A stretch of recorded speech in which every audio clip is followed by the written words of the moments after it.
ఎందుకంటే నా పేరు కోదండరామ్. నీకు పిలవటానికి అభ్యంతరం ఉంటే చెప్పు, దీన్ని క్లోజ్ చేద్దాం. నేను ఏం పేరు రాసుకుంటే ఆ పేరు నువ్వు పిలవాలే కానీ నన్ను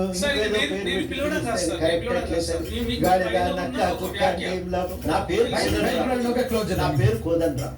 ఇట్లా కోదండరామ్ రెడ్డి సార్ అని పిలిస్తే అలా మస్తు గరమైండు. రెడ్డి అంటే గాంధీ కుక్క నక్క అని మాట్లాడిండు. కానీ అలా చూడుండ్రి, ఎం కోదండరామారెడ్డి అను నేను శాసన పరిషత్తు సభ్యునిగా నామనిర్దేశం అయినందున శాసనం ద్వారా నిర్మితమైన భారత రాజ్యాంగం పట్ల నిజమైన విశ్వాసం విధేయత చూపుతానని, నేను స్వీకరించబోయే కర్తవ్యాన్ని శ్రద్ధాశక్తులతో నిర్వహిస్తానని పవిత్ర హృదయంతో ప్రతిజ్ఞ చేస్తున్నాను. అదన్నట్టు ముచ్చట అయాలేమో నేను రెడ్డే కాదన్నాడు, ఇప్పుడేమో కోదండరామ్ రెడ్డి అను నేను అని ప్రమాణం చేసిండు. అందుకే నాకు గౌడు పడుతున్నది.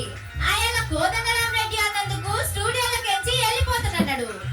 ఇంత ఇప్పుడు ఎవరన్నా కోదండరామ్ రెడ్డి అని పిలిస్తే ఎమ్మెల్సీ కొలుక్కి